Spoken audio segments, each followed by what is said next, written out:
उत्तर प्रदेशातील गोरखपूर इथं 1 ते 4 डिसेंबर या कालावधीत 17 वर्षाखालील शालेय राष्ट्रीय कुस्ती स्पर्धा झाली.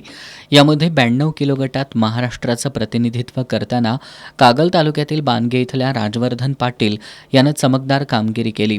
अंतिम सामन्यात हरियाणाच्या खेळाडूवर 7-1 अशी मात करून त्यानं ब्रॉन्झ पदक आपल्या नावावर केलं. उत्तर प्रदेशचे मुख्यमंत्री योगी आदित्यनाथ यांच्या हस्ते राजवर्धनचा सन्मान करण्यात आला.